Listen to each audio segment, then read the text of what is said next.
श्रीकृष्णाय नमः.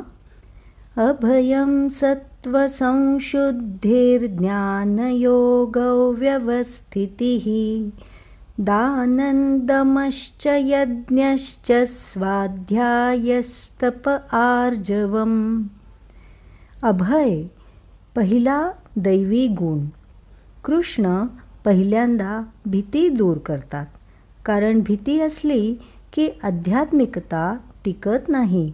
मन धडधडतं, विचार अस्पष्ट होतात आणि निर्णय चुकीचा होण्याची शक्यता वाढते. श्रीकृष्ण म्हणतात, अर्जुना, निर्भय हो, माझ्यावर विश्वास ठेव आणि पुढे चल. ज्ञान तेव्हाच रुजतं जेव्हा मन निर्भय होतो. यानंतर भगवंत म्हणतात, सत्व संशुद्धी, मनाची, बुद्धीची, भावना प्रणालीची शुद्धता. जिथे स्वार्थ नाही, द्वेष नाही, पूर्वग्रह नाही, तिथे सत्वाचे तेज प्रकटते. मन निर्मळ झालं की निर्णयही स्वच्छ होतात, जीवनाचा मार्गही उजळतो. तिसरा गुण आहे ज्ञानयोग व्यवस्थिती, म्हणजे ज्ञानात स्थिरता. आज ज्ञान, उद्या विस्मरण हे नाही.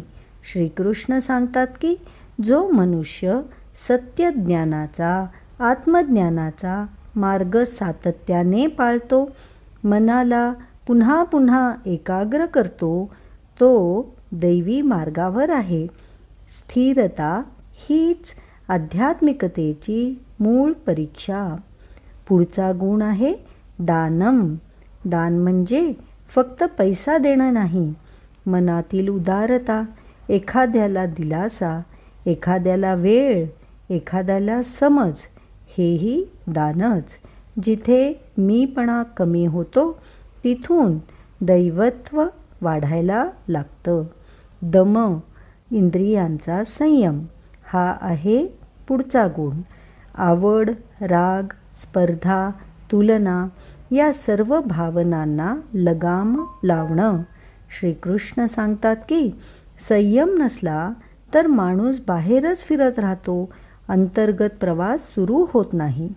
यज्ञ, येथे यज्ञ म्हणजे अग्नी नाही, येथे यज्ञ म्हणजे कर्तव्य. आपल्या जीवनातील प्रत्येक कृती जर ती कर्तव्य भावाने केली तर तोच यज्ञ होतो. स्वाध्याय, अध्यात्मात हे खूप खोल आहे. स्वतःचा अभ्यास, आपल्या भावना, आपल्या चुका, आपल्या प्रगतीचा शांत निरीक्षण करणं. ज्याला स्वतःकडे पाहण्याची क्षमता आहे त्याचं जीवन निरंतर सुधारतं. तपहा, तप म्हणजे कष्ट नव्हे, तप म्हणजे उद्देशासाठी सत्यनिष्ठतेने उभं राहणं. ज्यावर आपलं मन ठेवलं आहे त्यासाठी प्रामाणिकता टिकवणं. आणि मग शेवटी आर्जवम म्हणजे सरळपणा, दिसतो तेच असणं. हृदयात आणि वर्तनात एकसंधता असणं. जिथे वाकडेपणा नाही तिथे श्रीकृष्ण स्वतः निवास करतात. या सगळ्या गुणांचा सार असा, दैवित्व म्हणजे अलौकिक शक्ती नव्हे, दैवित्व म्हणजे अंतर्मनाचे गुण.